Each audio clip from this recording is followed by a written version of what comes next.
daw nagsa-sunrise hanggang sa kung saan siya nagsa-sunset. Ibig sabihin, anywhere, no? Kailangan natin purihin ang Panginoon at all times. Dapat tayo magpasalamat, dapat natin siyang bigyan ng pinakamataas na papuri na nagmumula sa atin. No? Kasi without God, we are nothing. Without God, everything is impossible. With God, everything is possible. Praise the Lord. Tayo manalangin, mga kapatid. Aming Diyos, aming Ama na nasa langit, pinupuri ka namin, sinasamba ka namin, niluluwalhati ka namin, O Diyos, sapagkat Ikaw ay mabuti. Ikaw ang Diyos na muong namin, Ikaw ang aming sandigan, Ikaw ang Diyos ng pag-ibig. At sa hapong ito, dakilang Diyos, kami ay nagpapasalamat sa pag-iingat mo sa bawat isa sa amin na sa loob ng isang linggong singkad. Kami po ay nakaranas ng matinding ulan, pagbaha, lalo na sa iba't ibang lugar ng Northern Luzon. Thank you, Lord Jesus, sa pag-iingat mo sa bawat isa sa amin. Bagamat maraming nasalanta, subalit ang buhay ay hindi nakikinig. Thank you po, Panginoon, sa hapong ito na kami ay sama-samang magpupuri sa iyo. Aawitan ka namin, Panginoon, at nawa, O Diyos, maging katanggap-tanggap ang mga papuri namin sa iyo. At, O Lord, nawa ay buksan mo po ang tulungawan ng langit. Tanggapin mo po ang aming mga pagpupuri, ang aming pagpapasalamat, ang aming pag-aawitan sa iyo. Wala kaming ibang dapat sambahin, kundi ikaw lamang. At sa oras na ito, Panginoon, salamat na ikaw ay nasa aming kalagitnaan, namamatnubay ka, Panginoon, sa lahat ng gawain. At dalangin namin, O Diyos, ang anak mo na gagamitin mo sa hapong ito na siyang magpapaliwan at Panginoon ng iyong mga salita. Na, O Diyos, patnubayan mo po siya at bigyan mo siya ng karunungan, Panginoon, paano niya may share sa amin mightily ang mga salita mo na nais namin marinig sa hapong ito. Maraming salamat, O Diyos. Ito po ang aming sama-samang pananalangin. In Jesus' mighty name we pray. Amen. Amen. Ngayon naman po ay nasa panahon tayo ng pag-aawitan. Tinatawagan ko na po ang magigiting na worship.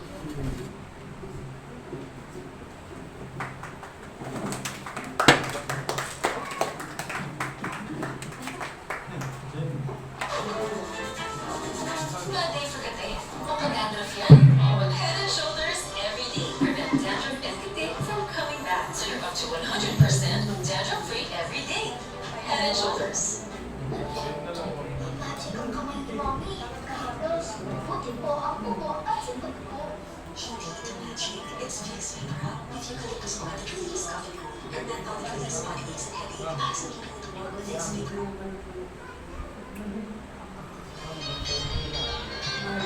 Tayo po ay tumayo.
Jesus, take me deeper. I came for you. I came for you. I came for you. I came for you. Holy Spirit, you are welcome. Come and move around this place. We desire an encounter once again. Send your fire with your power, so we'll never be the same. We desire an encounter once again.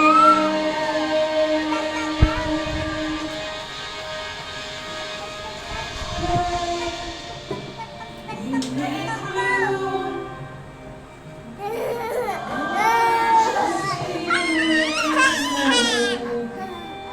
have your way in this place. Lord, we come for you to make way, make room. Lord, let your spirit move. Have your way in this place. Lord, we have come for you. We make way, we make room. Lord, let your spirit move. Have your way in this place. Lord, we have come for you. Holy Spirit, you are welcome. Come and move upon this place. We desire an encounter once again. Set your fire, release your power, so we'll never be the same. We desire an encounter once again.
Increase the house is here, it's waters.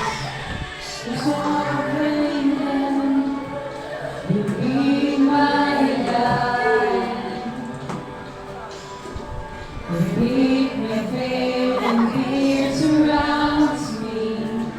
You never fail. You won't start now. So I will call about your name and keep my eyes above the waves.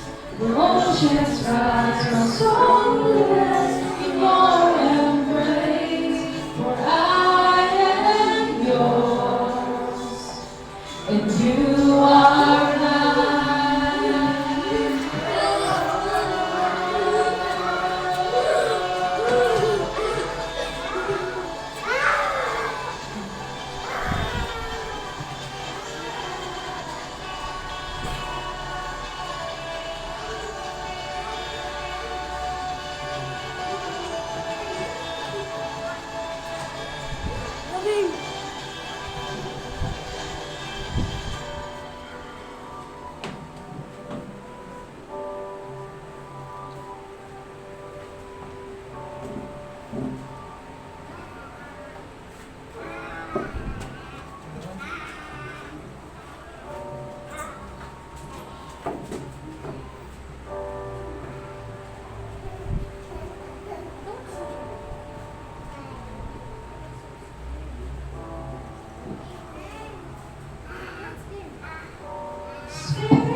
Don't Monster Union. And keep my eyes above the my soul rests in your embrace. I am yours, and you are mine.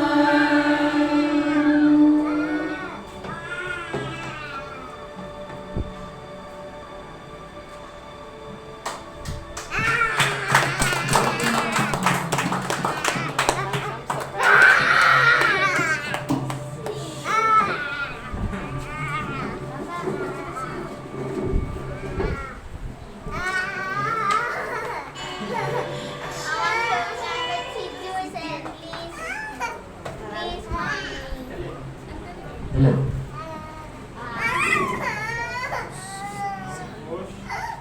Maraming salamat sa ating worship team.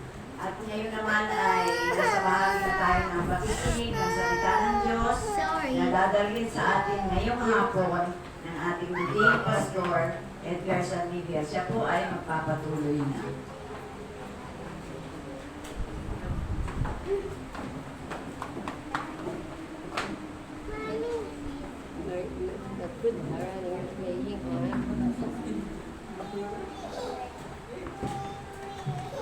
Magandang hapon po sa ating lahat. Sila yata absent, no? Si Jennifer. Wala na. May ginagawa. Okay. Dali hahanapin ko lang yung ating. Wala.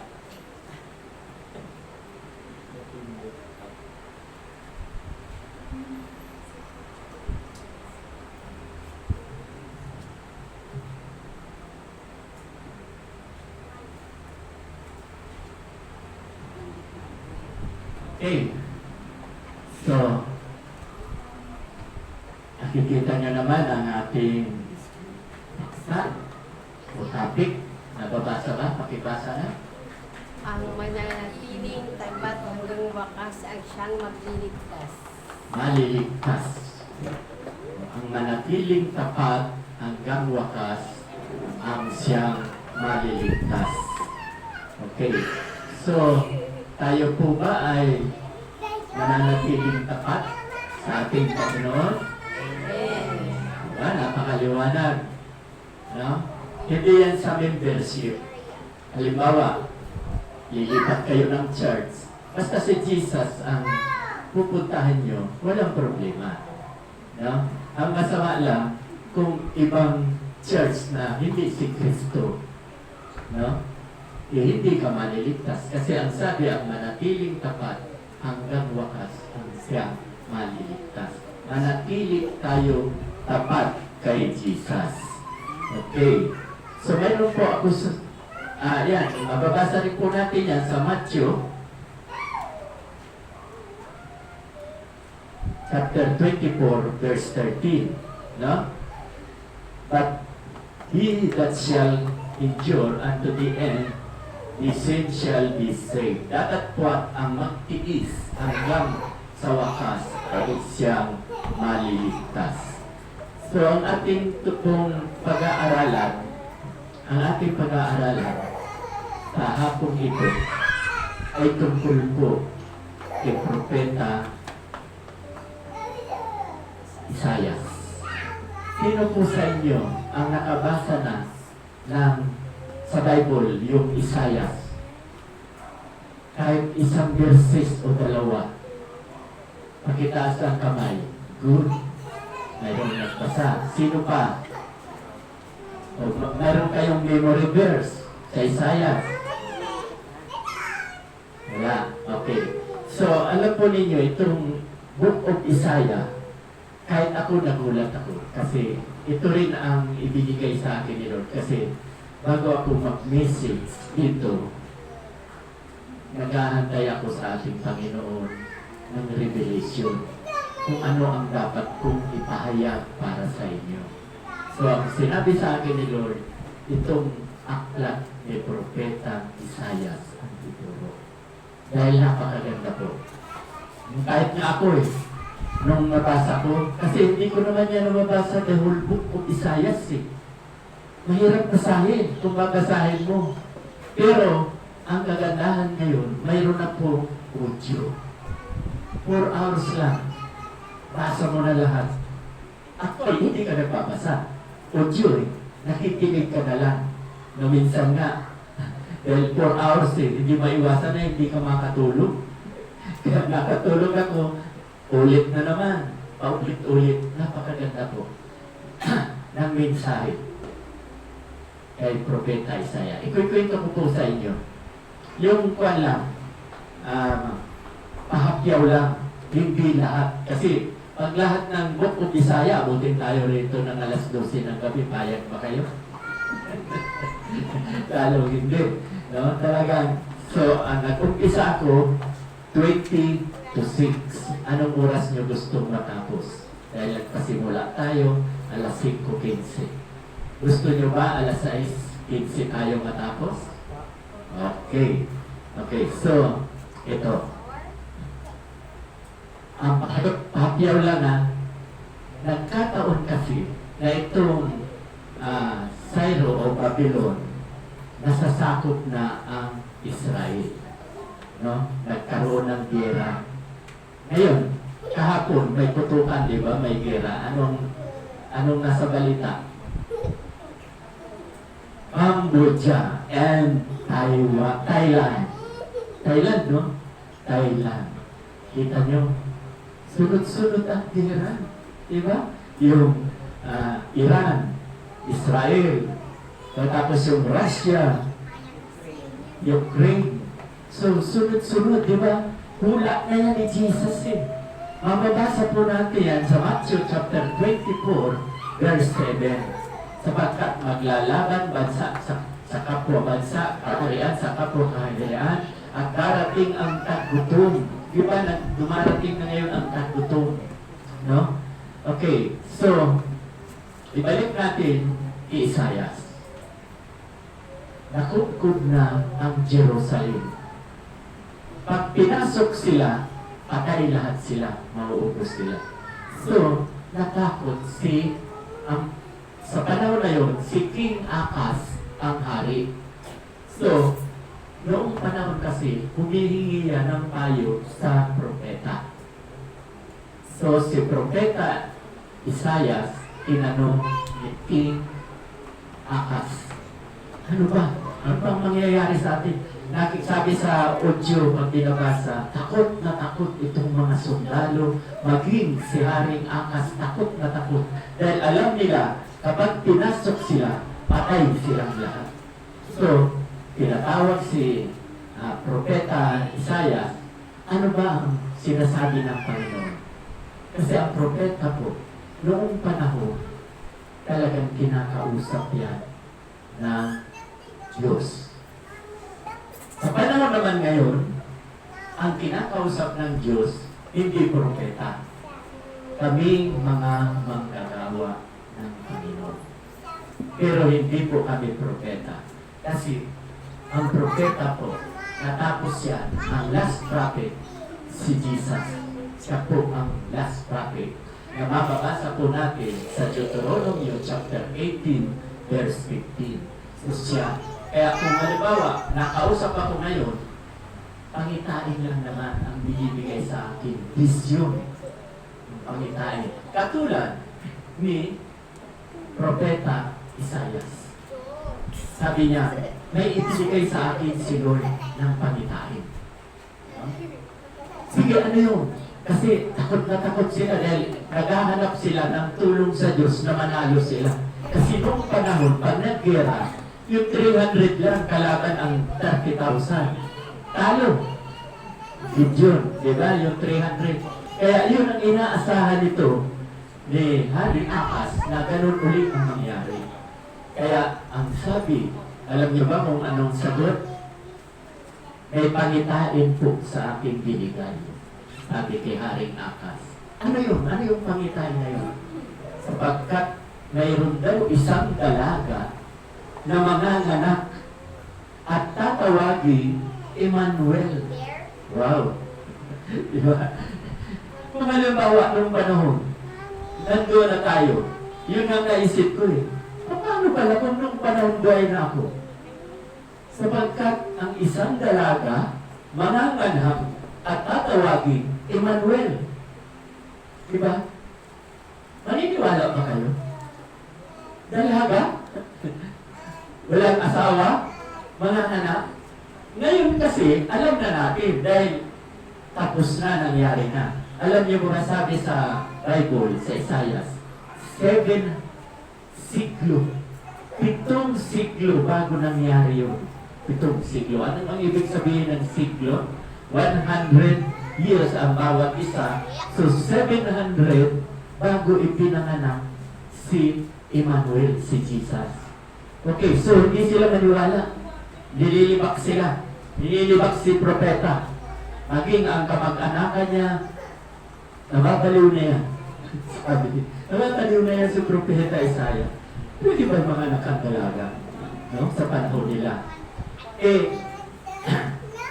Ang inaasahan ni Haring Akas ay maligtas sila sa labanan. Yun po, yan, may tubig doon yan. May baso doon, natatakpan. May baso doon. Ako rin kasi kailangan ko rin. Ito po, nandito lang. Yan. Kulay itim, may takip.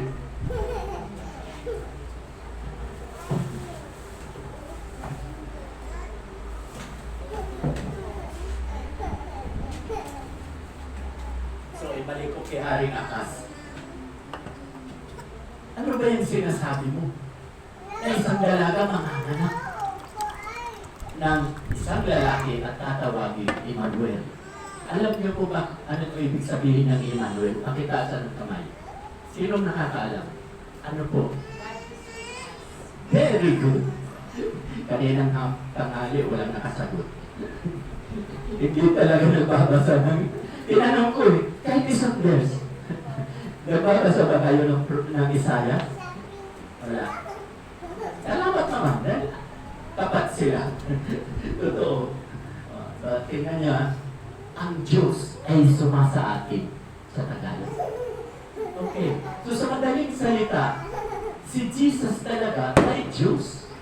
Kasi tatawagin siyang Emmanuel. Na ang ibig sabihin, ang Diyos ay sumasa atin. Kaya di ba, napakaliwanag. Akalain mo, ipapanganak ng isang dalaga at tatawagin Emmanuel. Walang naniwala. At yun din ang sinabi ng Diyos kay Propeta Isaiah. Sabihin mo yan sa lahat ng tao ng panahon, pero walang maniniwala sa iyo. Di ba? Sabi ng Diyos kay Propeta, walang maniniwala sa iyo, pero sundin mo utos ko. Ganun na ang ginawa niya, kahit walang naniniwala. So, ayaw maniwala ni Haring Akas, sige, tanungin mo ulit, tanungin mo. So, pangalawa, ang sabi niya, yung mababasa sa Isaiah chapter 9 verse 6. Sino nakakaalam? Isaiah chapter 9 verse 6. Mahirap talaga mag-memorya. Ako kasi paborito ko yan.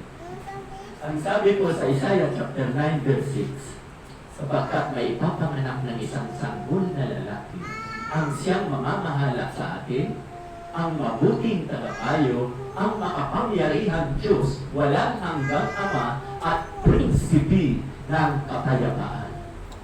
So si Jesus na yan, di ba? Pero hindi pa rin nila matanggap kasi ipapanganak na ng dalaga. Pero at least, si Propetang Isaiah, unti-unti niya nang nalalaman ang katotohanan. Kasi, Savior na si Jesus.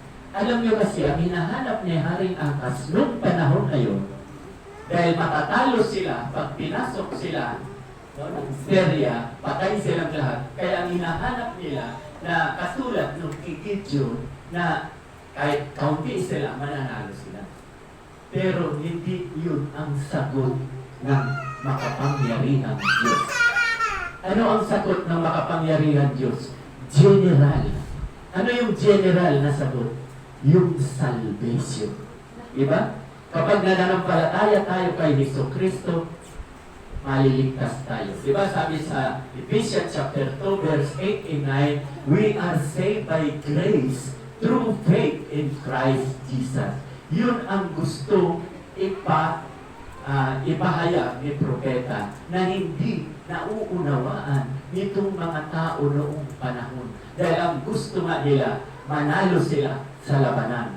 Pero ang gusto ni Lord, general. Hindi lang sila ang maliligtas physical.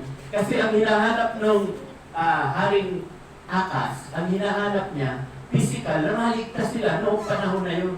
Pero ang sagot ng makapangyarihang Diyos, ang Ama, sinabi niya, sapagkat may ipapanganak ng isang sanggol na lalaki, si Jesus. Kaya ito po yung kaligtasan. No, ito yung kaligtasan. Ngayon, may tanong ako, bakit sila ginera? Talunan pa sila. Alam niyo ba kung ano ang dahilan bakit sila natalo? Alam ko, hindi niyo alam. Ako alam ko. Kaya sila natalo, yung nangyari sa panahon ni King Solomon, na nasabi ko na to sa inyo, 700 ang asawa ni King Solomon, 300 ang kanyang kabit. No? Akalain mo, mayroon ng 700. Kumuha pa ng 300 na kabit na hindi Israelita. Sila po, no, ay sumasamba sa mga Diyos-Diyosan. Mga Moabita, Amonita, no, at sumasamba sila hindi sa totoong Diyos. So sa mga Diyos-Diyosan, sila sumasamba sa mga Diyos-Diyosan. Kaya, nagalit ang Diyos sa Israel. Na bagamat they are chosen, sila ay pinili. Nagalit ang Diyos dahil sinuway nitong mga Israelita ang pagmamahal sa totoong Diyos. Nandun sila sa Diyos-Diyosan, sa ribulto, nandun sila sa baka, na ginto, no? Yun ang sinasamba nila. Kaya nagalit ang Diyos. Sila ay hinayaang matalo. Talunan sila. Nagupo sila. Maraming namatay sa kanila. Actually, yung Jerusalem, nasakop yun. Sinunog yun. Nasunog yun. No, yun ang nangyari. Dahil ano ang kasalanan? Itong pagsamba sa Diyos-Diyosan. Wala kayong napapansin sa panahon natin ngayon. Ako, matagal na ako. 73 years old na ako. Matandang-matanda na ako, no? Ngayon lang ako nakaranas ng ganitong bagyo. Bagyo sa Luzon, bagyo sa Mindanao, bagyo sa Visayas. Sabay-sabay. Baha, lahat. May baha. Dito na lang sa atin. Dati naman ang baha dito. Isang araw lang, wala na yun. Yung natatandaan ko, October 31, 2022. Nagpasimula tayo rito September 11, no? 2022. October 31, ika-5 linggo, nagbaha dyan. Wala pwede magsimba. Kasi hanggang dito. Nung isang araw, di ba? Hanggang dito dyan. Hindi pwedeng iwabas. Pero ito kanina, tuyo na yan. Nung tanghali, high tide pala. Kaya medyo tumaas. Hindi ko na kayo masabihan. Huwag na kayong tumuloy. Kasi anyway, nung nakarang linggo, ganyan din eh. Di ba? Kaya sabi ko, hindi, huwag ko na sabihan. Okay, so, di ba? Ang nangyayari na, bakit? Dito na lang mismo sa lugar natin eh. No? Di ba? Sino sa inyo ang karakol? Uma-attend ng karakol. Yung isinasayaw-sayaw ka? Wala. Very good. Kasi pag-aralan po natin kung bakit nagalit ang Diyos sa mga Israelita. Ito po, mababasa po natin sa 5. Isaiah chapter 45 verse 5. Nababasa nyo naman, di ba? Ako ang Panginoon at walang iba. Liban sa akin ay walang Diyos. Ibig sabihin, nag-iisa lang siya. Aking bibigkasin ka, bagaman hindi mo ako nakikilala. So, napakaliwanag po na ang Diyos natin ay iisa. Bakit gumagawa ng mga revolto? Gumagawa ng mga tinto, tila, na baka para sambahin. Di ba sa panahon ni Moses? Nagalit. Nagalit si Moses. Yung 10 utos na bato, ibinato. Lahat sila, halos lahat kinikidlatan, patay. Ibinato ka sa ahas, patay. Kasi mahilig silang sumamba sa Diyos-Diyusan. Kaya maraming salot. Basahin ko sa inyo sa 6. Ano ang sinasabi po? Upang kanilang maalaman mula sa sikatan ng araw at mula sa kalunuran na walang iba liban sa akin. Ako ang Panginoon at wala na iba. Napakaliwanag naman po, di ba? 7. Ano po ang sinasabi? Hindi ko na to. Sa 45 pa rin. Katotohanan, ikaw ay Diyos na nagkukubli o Diyos ng Israel na tagapagligtas. Tapos sa 16, mga papahiya o mga lilito silang lahat, ako'y magsisipasok sa pagkalito na magkakasama ng mga manggagawa ng mga Diyos-Diyusan. Ito po yung sinasabi na maraming tao na naniniwala sa mga Diyos-Diyusan. Okay. Sa 17, ngunit ang Israel ay ililigtas ng Panginoon nang walang hanggang kaligtasan. Mapalad talaga itong Israel. Mabuti na lang tayo, Israelita na rin. Di ba? Hanggang kaligtasan. Kayo'y hindi mga papahiya o mga lilito man magpakailanman. Okay. So, sa 18, sapagkat ganito ang sabi ng Panginoon na lumikha ng langit na siyang Diyos na nag-anyo sa lupa at gumawa niyaon na kanyang itinatag at hindi niya nilikha na sira na kanyang inanyuan upang takanan. Ako ang Panginoon at wala nang iba. So, ipinakikita ko, bakit ko ito binabasa? Pinakikita ko na nagagalit ang Diyos kapag sa ibang Diyos-Diyusan tayo nananalangin. Okay. Sa 20, kayo'y mga pipisan at magsiparito, magsilapit kayong magkakasama, kayong mga nakatanan sa mga bansa. Sila'y walang kaalaman na nagdadala ng kahoy ng kanilang larawang inanyuan at nagsisidalangin sa Diyos na hindi makapagliligtas. Ito po yung sa 44. No? Gumagawa daw ng Diyos-Diyosan na hindi naman makapagliligtas. So lahat po biblical na dito.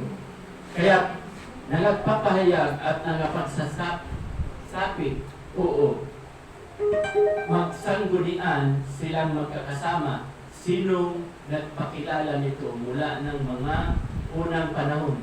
Sino nagpahayag niyaon ng una? Hindi baga ang Panginoon at walang Diyos liban sa akin. Isang ganap na Diyos at tagapagligtas. Walang iba liban sa akin.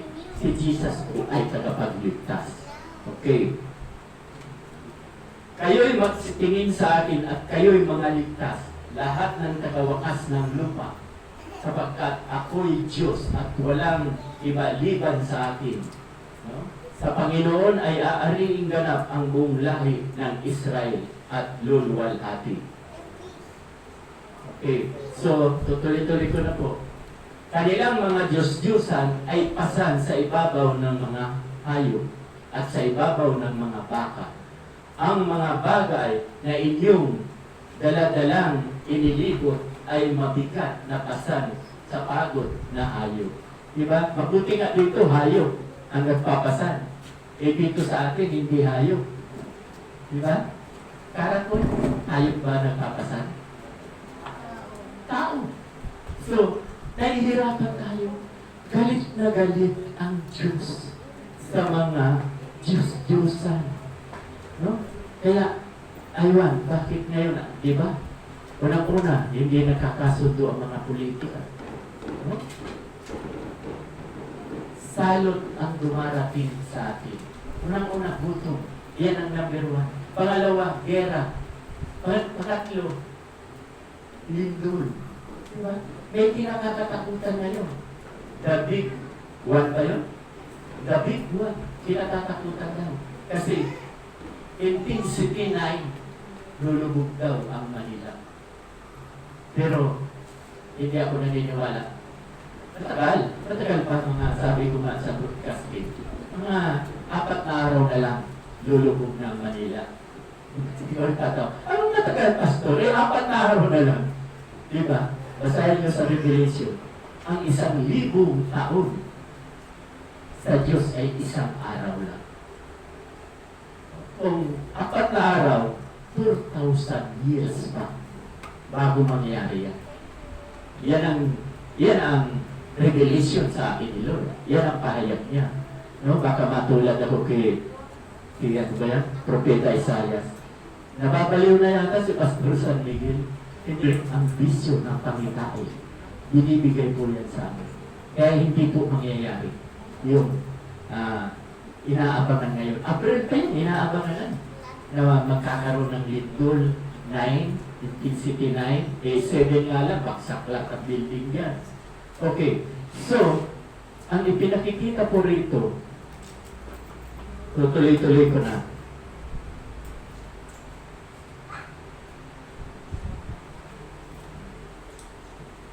Nagalit ang Diyos sa kanyang bayan.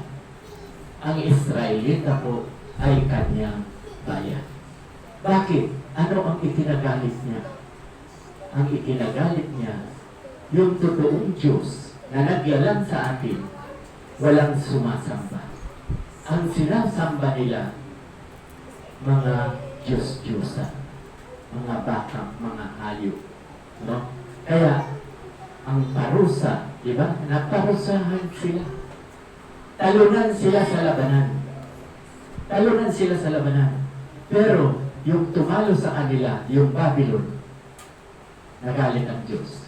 Kasi pinahirapan ang mga Israelita.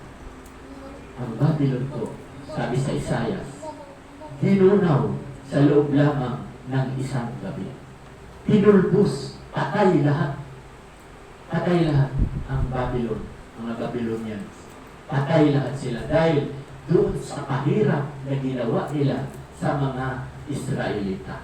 Kaya yan po, ang Diyos natin ay talagang mapagmahal. Ang kanyang bayan ay ang lahi ni Abraham. Yun po ang kanyang lahi. Okay, so, ang ibig sabihin dito po, kaya ang manatiling tapat hanggang wakas, ang ating topic, dapat manatiling tapat tayo sa ating Panginoon. Napakaliwanag po. No? Basahin po ninyo sa Exodo chapter 20 verse 5. Napakaliwanag po doon. Ang lahat ng aayaw sa ating Panginoon, no, ay isinumpa up to 3rd and 4th generation. Nasa ilalim po ng sumpa ang lahat ng hindi magmamahal sa ating Ama, sa ating Diyos. Pero ang maganda naman sa Exodo chapter 20 verse 6, ang lahat ng magmamahal sa atin up to 1,000 generation pagpapalain ko.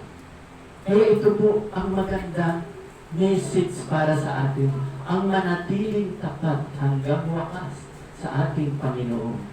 Magpapalain po tayo. Katulad ng blessing, katulad ng pagpapala kay Abraham. Kasi nga tayo ngayon ay lahi na ni Abraham. Lahat ng pangako kay Abraham matatanggap din natin. Kaya dapat tayo manatiling tapat hanggang wakas sa ating Panginoon Hesus Kristo. Maliwanag, di ba? Maliwanag na Diyos siya. Sapagkat ipapanganak ang isang sanggol na lalaki ang siyang mamamahala sa atin. Napakaliwanag. Si Jesus po yan. No? At tatawaging Emmanuel. Kaya Diyos siya. Hindi lang yan, di ba? Yung Philippians chapter 2 verse 5 to 10. Ano ang sabi doon? Na bagamat Diyos, si Yesu Cristo ay hindi siya nagpumili na maging kapantay ng Diyos, bagkus inubad niya ang kanyang pagka-Diyos at nagmistulang alipin para mamatay sa krus. Pero ang lahat ay luluhod sa Kanya. Ang nasa ilalim ng lupa, sa ibabaw at sa langit, luluhod kay Jesus. Kaya, manatili daw po tayong tapat. Sakripisyo lang. Kaya, nagpapasalamat ako, thank God, na kahit baha, parang may ilog na tatawirin, nandito kayo. Thank God. Nai-encourage din ako. Yung, kumbaga sa kwan, encourage, ginaganahan, na nakikita ko yung enthusiasm. Tama ba yung salitang yun? Yung enthusiasm ninyo, yung pagnanasa ninyo, na makahalubilo ngayon ang ating Panginoon, na makausap natin. Kasi lahat ng naririnig nyo sa bibig ko ay salita ng Diyos. Ito ay nagmula sa Diyos. Yung salita lumalabas sa bibig ko, salita ng Diyos yan, nagmula sa Kanya. Kaya nga, tingnan nyo, ibalik ko kay Isaias. Ay oras pa naman, 7 minutes pa. Ang sabi kay Propeta Isaias, ipangaral mo, pero walang makikinig sa'yo. Di ba? Kung ako yun, siguro, ay, ayoko na. Wala naman parang makikinig eh. Pero hindi. Mabait si Propeta Isaiah. Ipinangaral lang.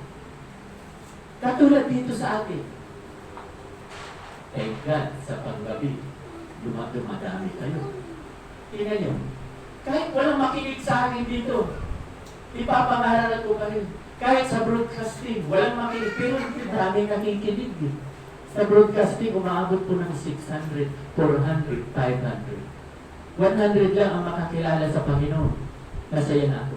Kasi ang Diyos naman ang kukuha. Diba? Ano ba? Uulitin ko. Ano ba ang trabaho mo? To share the word of God. Ipangaral ko ang kanyang salita. Eh kayo, ano naman ang trabaho ninyo?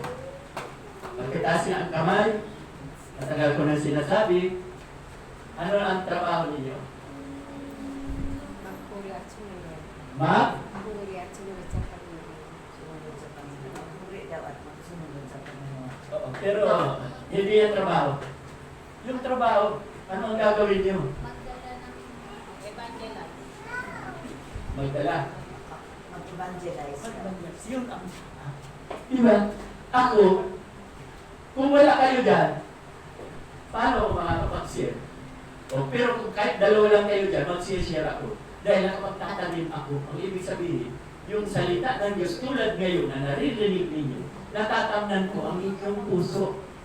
No? So, tama ang sinabi ni Ate Alili. So, nakikinig Ate Alili ba? Dalawanan. Ha? Yan dalawanan. Sa kasian, tama yung sinabi nila na ang trabaho nyo. Di ba?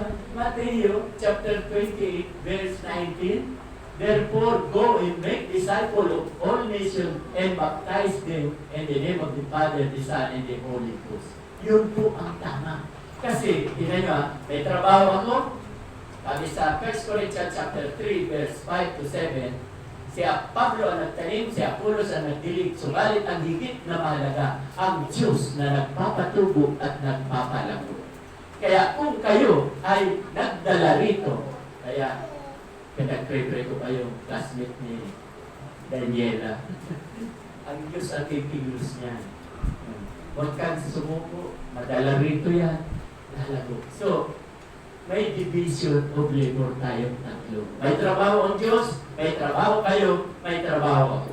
Ulitin ko lang, ang trabaho ko, ipangaral ang kanyang salita. Kayo, ang trabaho ninyo, magdala kayo ng magdala na katawan.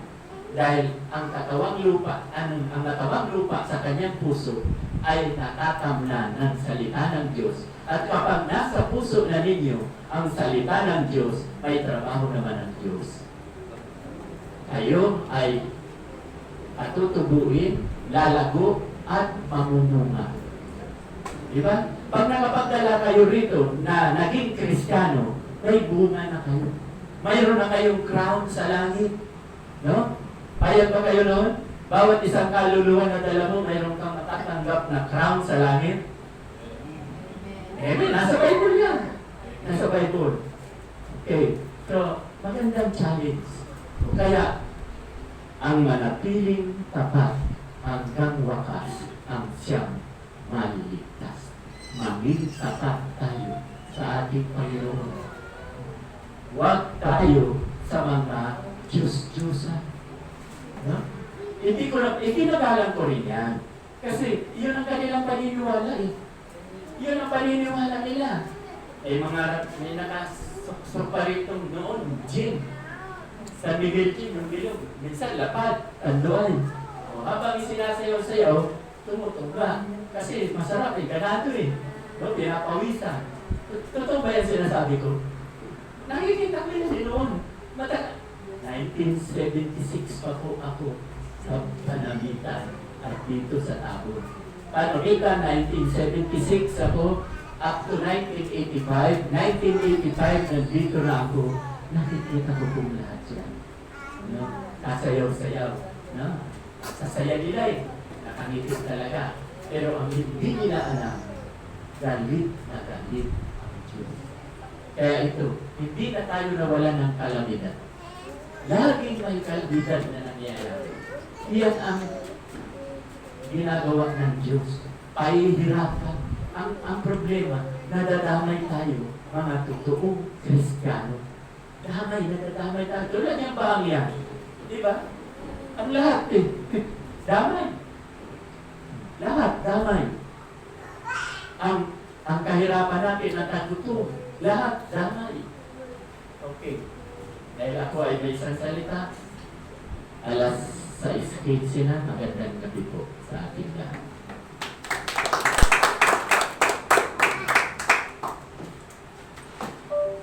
Maraming salamat, Pastor. Ngayon naman po ay gaganapin natin ang paghahandog. Meron ba magbibigay ng aming awit? Si Ate Ann. Ito yung bang binigay mo sa atin. Okay. Kami tapos na.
ang Diyos sa ating buhay. Siya ay tapat, siya ay puspos ng pag-ibig.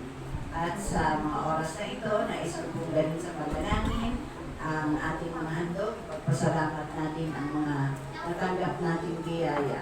Dakilang Diyos, kami po ay nagpupuri at nagpapasalamat sa iyo sa gabi ito sa isang napakagandang mensahe ng buhay na ipinadala mo sa amin.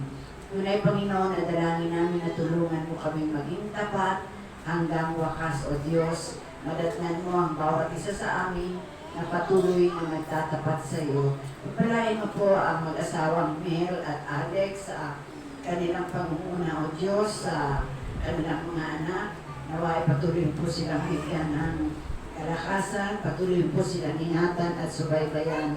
Ganon din po si Ann at ang kanyang mga anak, O Lord, ikaw pang patuloy na mamuna sa buhay nilang mag-asawa maging sa kanilang mga anak.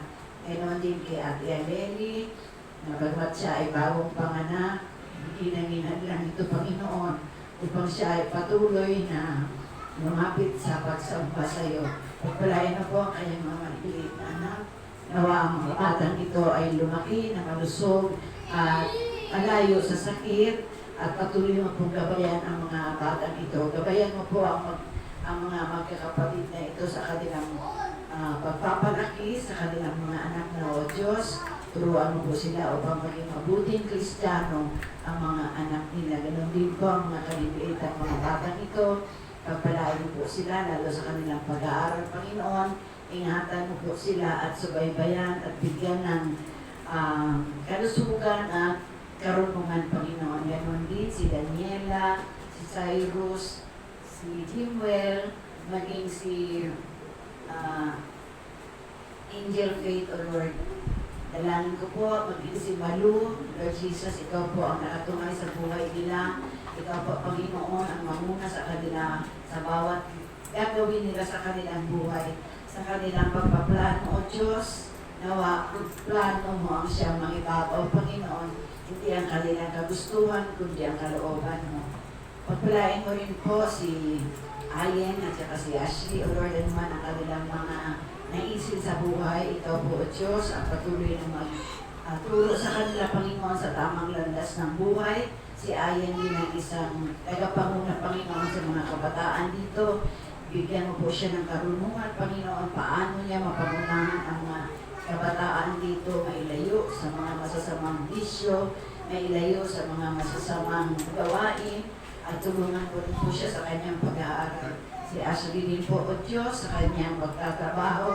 Ikaw po ang patuloy na mag-ingat, sumubaybay, at magpala po sa kanya. Nawa ang mga kapatid kung ikaw naman ang kanilang mga gagawin sa kanilang buhay ay maging makabuluhan ito, Panginoon, dahil ikaw ang Diyos na makapangyarihan sa lahat, ang siya sumusubaybay sa kanila. At sa buong magdamag ng aming pamamahinga, O Diyos, dalangin ko po ang iyong paggabay, ang iyong pag-iingat sa bawat isa sa amin. Ibangon mo po kami sa araw ng bukas, na taglay ang panibagong buhay at kalakasan. Ganon din po, O Diyos, tinataas namin sa iyo ang mga envelope na ito na aming mga kaloob, Panginoon. Nawa ay basbasan mo po ito. Magamit namin ito, O Diyos, sa pagpapalago ng iyong iglesia sa dahong ito. Sa kabuuan, O Diyos, pagpalain mo po ang kalibunan ng mga mananampalataya na nandito ngayong hapon, nakikiisa, nakikiayon, Panginoon, na ikaw ang dapat namin makasalamuha, lalo na sa araw ng linggo. Pagpalain mo po ang bawat isa, maging ang aming pastor. Ito po ang aming dalangin na may pagpapasalamat sa tanging pangalan ni Cristo Jesus. Amen. Taglayin natin ang pagpapala ng ating pastor. Inaanyayahan ko po tumayaw ang kapulungan. Maraming Diyos na nakapangyarihan sa lahat. Maraming salamat po at muli dahil tinipon mo kami sa dakong ito upang kami ay makapagpuri, makapagpasalamat at sambahin ka po namin sa Espiritu at katotohanan. At hiningi ko na po, Lord, ang iyong basbas Pagpalain nawa kayo at ingatan, ilingap nawa ng Diyos ang mukha sa inyo at paliwanagin, at higit sa lahat ang kapayapaan ang siyang maghari sa inyo mula ngayon at magpakailan-kailan pa man. Amen at amen. Magandang gabi po sa ating lahat. God bless everyone and see you all next Sunday.